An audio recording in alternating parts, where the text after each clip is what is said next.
magaalada Garowe waxaa ka furmay koob loogu magac daray amniga caasimadda Garowe kaasoo ay ka qayb galayaan 24 kooxood oo metelaya 600 oo dhalinyaro waxaana munaasabadaasi tartanka kala qayb galay maamulka iyo mas'uuliyiinta gobolka Nugaal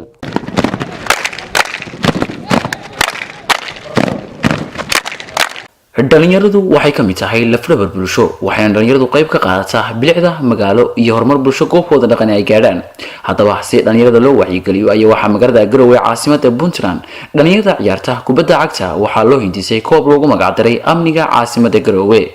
tartankan waxa isku arkaya 24 kooxood iyo 600 oo dhalinyaro oo kamid ah kooxaha Seerabiid ee ka dhisan magaalada Garowe kulankii tartankaasi lagu daafurayay waxa ka soo qayb galay mas'uuliyiinta gobolka Nugaal maamulka isboortiga gobolka iyo qaybaha kala duwan ee bulshada waxaana tartankan sidoo kale qayb ka ahaa dhalinyaro u hamuun qabta xilligan kubadda cagta boqolaal dhalinyaro oo ka kala yimi xaafadaha kala duwan ee Garowe oo kala taabacsan hadba labadii kooxood ee ciyaaraysa ayaa mid kastaba taageeradiisa uu qabo kooxda kale halkaasi ku soo bandhigay ugu horeynba waxa halkaasi ka hadlay faahfaahin ka bixiyay koobkan iyo hindisihiisa gudoomiyaha isboortiga gobolka Nugaal Saciid Xasan Abdi heerka labaad waxa ka qayb galay 24 kooxood 24 kaas kooxood waa 600 oo dhalinyaro ay ka kooban yihiin waxaan ugu magac daray isbedelka caasimadda xagga ammaanka ah in mataqaana ay tartankan aan uga qayb qaadan hadaan bahal isboortiska nahay maadaama mas'uuliyiintu ay noo soo jeediyaan eedda ugu badan in anagu leenahay waan isgarab galnay waxaan ballan qaadnay inaanu garab istaagno laamaha ammaanka oo la shaqeeyno waxaan u tartamaynaa waa isbedelka bishii 30 bishan oo lagu dhawaaqay ee maayarka iyo gudoomiyaha gobolka Italiya ku dhawaaqeen tartankaana waxaan ugu dardarnay isbedelka cusub ee dhanka ammaanka ee caasimadda Garowe dhinaca kale waxa halkaasi ka hadlay agaasimaha guud ee wasaaradda shaqada iyo shaqaalaha ee dhalinyarada ciyaaraha ee Puntland Axmed Cabdalla Tigana isagoo agaasimuhu tilmaamay in tartankan uu qayb ka yahay isbedelada caasimadda Garowe farxad noogu tahay maanta in aan furayno tartanka Seerabiida oo ay ka qayb galayaan 24 kooxood oo ka kooban 600 oo dhalinyaro ah taasoo ah guul iyo horumar isbedel weyn oo ku yimid caasimadda isbedeladeedii istabayaalay waxaan si gaar ah ugu mahadcelinayaa gudoomiyaha dhalinyarada iyo ciyaaraha gobolka Nugaal Saciid oo isagu ilaa intuu xil ka yimi wax weyn ka bedelay gobolkan iyo degmada dhammaan hawsha uu hayo isaga tiimka la shaqeynaya aad bay uga amaanan yihiin shaqada ay hayaan anaga wasaarad ahaanna waxa mas'uuliyadana saaran ay tahay inaan ka qayb qaadano dusha ka ilaalino anagoo la kaashanayna maayarka gudoomiyaha gobolka taliyaha iyo cid walba oo gobolkan horumarkiisa ka shaqeynaysa farxad bay inoo tahay maanta inay dhalinyaradaasi ay ku kulmayaan garoonkan waxaan rajayn doonaa sidoo kale garoonka hawlihiisii oo hadda socda inaan garoonkan sanadkiisa insha Allah waqtigan oo kale uu noqdo garoon cagaaran oo ay u dhan yihiin qalabkiisii maaragtay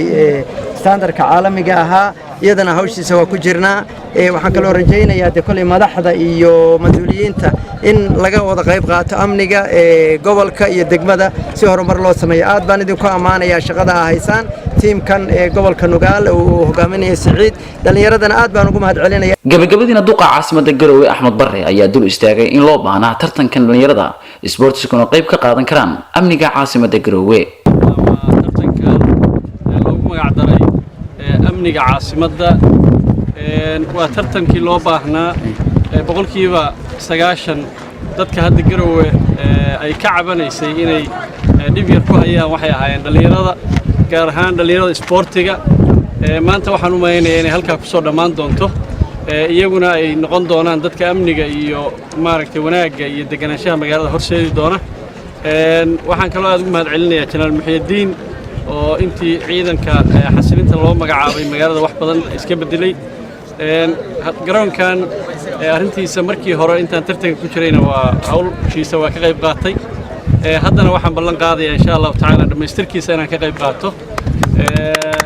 meel walba oo ay suurtagal tahay in looga helo wixii lagu horumarin lahaana aan u aado ama u qareemo ama aan warqado u diro ama aan wixii dawladda hoose iyo awoodeeda aan kaga qayb qaadano intaasi kadib waxaa la guda galay furitaanka koobka iyadoo labada kooxood ee ugu horeeyay ee fooda istirayeen ay kamid ahaayeen kooxda ku ciyaarisay magaca warbaahinta TV-ga SBS qaybna ka qaadanayay wacyigelinta dhalinyarada iyo kooxdii ku ciyaarisay magaca kooxda Hormuud gabagabadiina waxa halkaasi guushu ku raacday 2-0 kooxdii ku ciyaarisay magaca TV-ga SBS Maxamed Ahmed Jamac Maxamed Bidaanshe telefishinka caalamiga SBS Garowe